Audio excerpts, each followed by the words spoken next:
Yo guys, what's up? So yeah, there's been a lot of questions about me leaving MOC and having a fight with also and A everything. lot of misconceptions. Yeah. People think that we had a big fucking fight and that's why we split.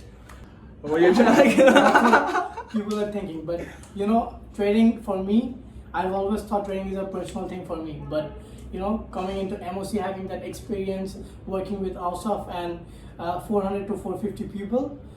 By the end of 3-4 months, that was a great experience for me.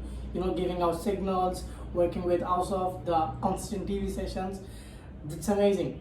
But honestly, I think as a person, as a trader, I will be needing more time to focus on myself first, so that I can give much more value to you guys, because I'm still learning. I'm still in that learning curve. Trading is something which you can never say that you've mastered. Exactly. You gotta keep learning, and even with the fact when you said that it was a more sensible decision for you to step aside, you were saying, Jay, actually I can perform way better when I'm not on recordings, when I'm just trading by myself.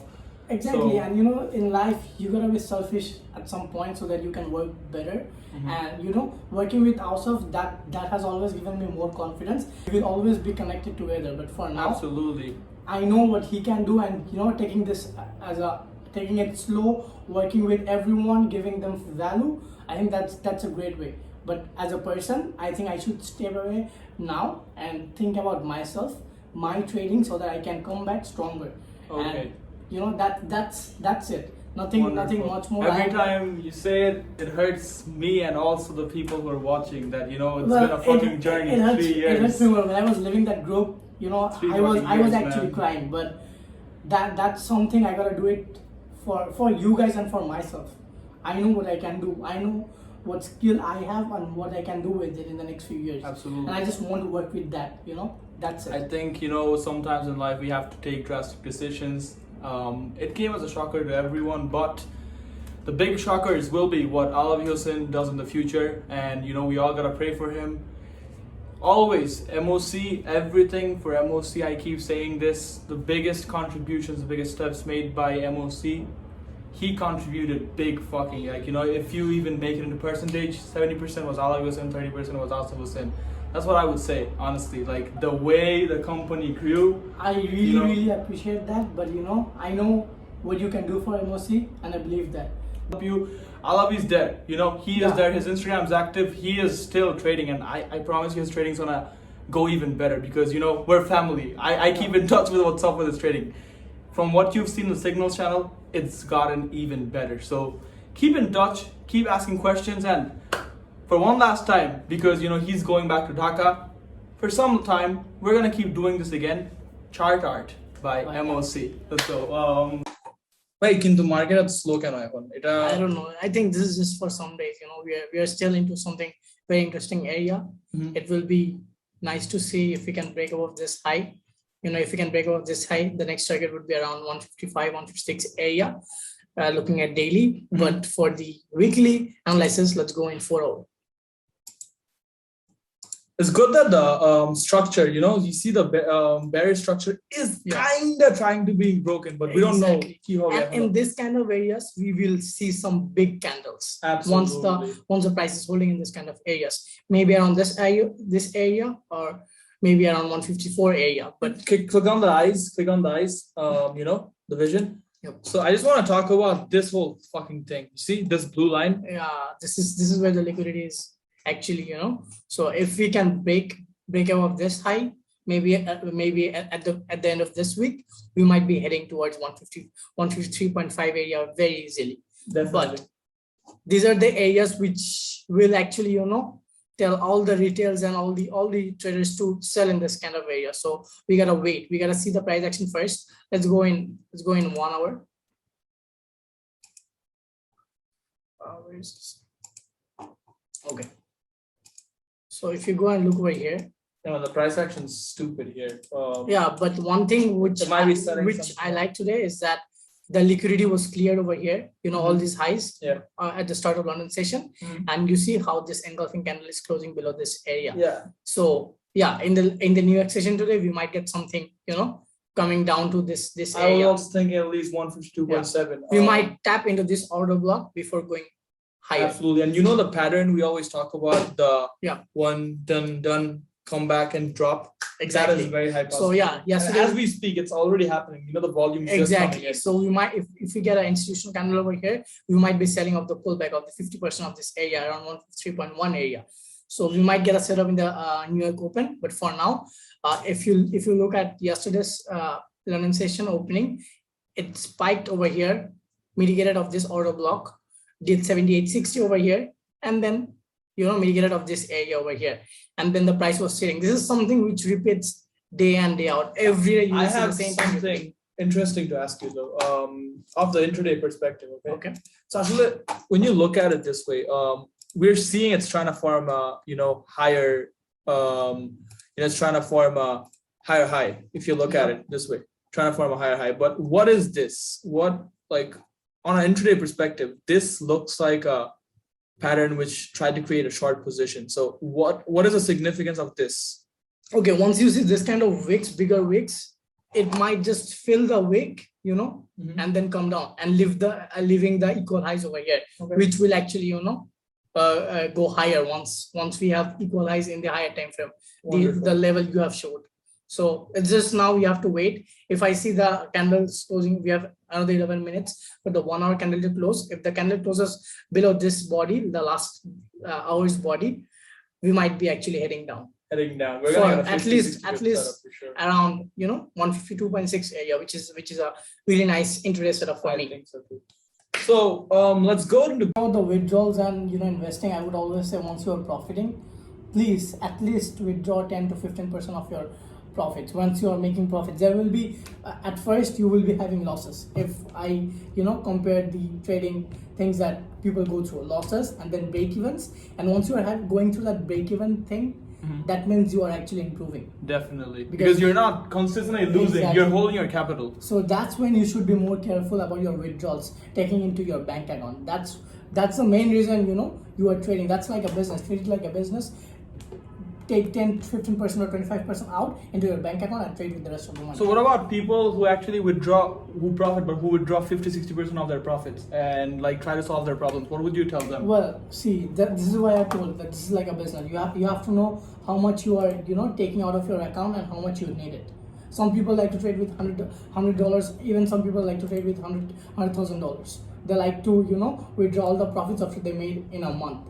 But you have to know what type of person you are. Gold, and while we go, remember the Ethereum things we talk about, around $2,000 consistent TV? That was pretty nice. So guys, do be aware of some of your trading profits should go into some cryptocurrencies. What do you say? Yeah. Some businesses, some cryptocurrencies, like and the finance. Saying about the withdrawals and investing, I would always say, once you are profiting, please at least withdraw 10 to 15% of your profits. Once you are making profits, there will be at first you will be having losses. If I compare the trading things that people go through, losses and then break evens, and once you are going through that break even thing, that means you are actually improving. Definitely, because you're not consistently losing. You're holding your capital. So that's when you should be more careful about your withdrawals taking into your bank account. That's the main reason you are trading. That's like a business. Treat it like a business.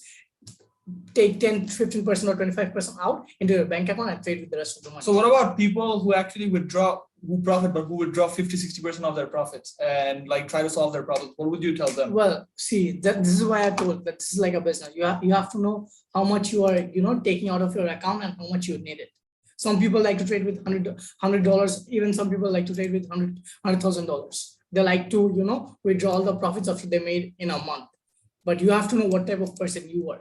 And most of all, you have to know that whatever you are doing with that money, if that's just for your saving purpose, that's a different story. But if you're doing that to live for your living, if you're trading for your living, and if you're a beginner, I must say that you should, consider taking a job or something that will give you a passive income. Fucking hell. We have another equal lows over here sitting around 1680 area. We had a flash crash this week. Like we were saying over launch.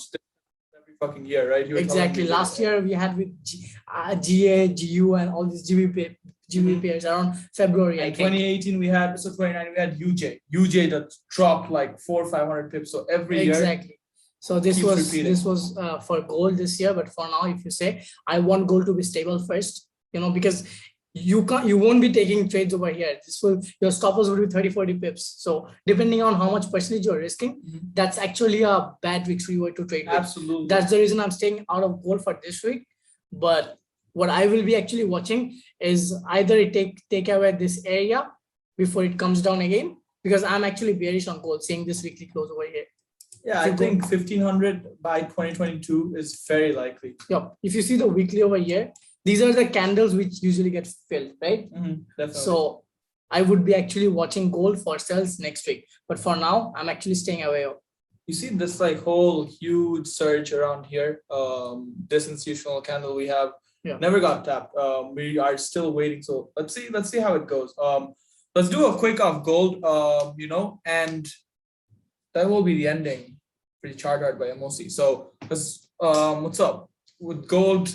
We're thinking around this area, 1500 area. If we can break up below this low, because we have equal sitting over here. It's a negative 61.8 extension. Exactly. Right around here. Let's see what the 4 hour does. We do know the daily perspective same. I want to talk a little bit about the 4 hour. Is this that there is not.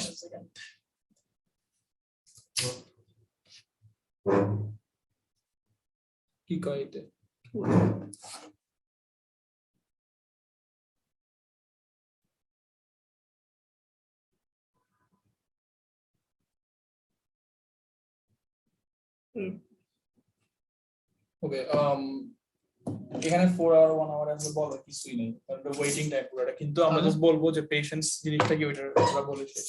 আচ্ছা, ready set go. So for gold, if you guys look at it, look, it is very, very, very simple. We keep saying this time around, whatever kind of a trader you are, unless you're a scalper who's going to trade the 1 minute, it's time to wait. We just had a big surge of liquidity. It's time to wait. It is in a very risky position, and we need more structure. We need more structure to see, like Alavi said, if it can take out this liquidity. If we can form more structure here on the upside or downside, or if we can take out these equal lows, triple bottoms, we can actually know what's up for gold. But talk a little bit about the patience. We won't really go into 1 hour, 15 minutes for gold. There's nothing. This is the perfect time, because seeing this market condition, you have to be patient, very, very patient with gold, GJ, GBP, every pairs that I trade and also trade. So you just have to see for a pattern to form first. Use the same rules. Don't try to, take new rules or learn new rules once you see this kind of market conditions, because this is when your patience and your strategy, your edge will get tested. So while we talk about patience, let's talk about this final story due to patience. This is always fun. 2019 September, it's very similar market situation. We just had gold really slow down, and we tried to long gold. The same system, we tried to long gold, and we kept buying. I still remember, man, you lost around $32,000, and that was what, 30-40% of your portfolio then? Or more than that. More than that. I lost 60 to 64% of my portfolio. I lost $70,000, and I was just blank. I was in Australia, you were in Malaysia, you just got the new car. I just got the new place, and that happens. Yeah, exactly. When you're not patient, when you're trying to get trade every time, because look, just even a few weeks ago, there were so many trades with the system we follow, smart money concept, structure. But right now, we have just gotta be patient to execute positions. Even if you're breaking even, losing a little bit, making a little bit, this is the time to be patient, because the market conditions are right now for our system. It is to be patient. So exactly, talk a little bit about that. What is it like when you're not patient and losing $40,000, $32,000? You would be losing more money, and you will get stressed out, and ultimately you will think this is a scam. Yeah, and you think trading is not for me. Exactly. Like any other business. Exactly. Like any other business. So I think that's all, guys. Last few words for you. Thank you very much. That's chart out by MOC, signing off.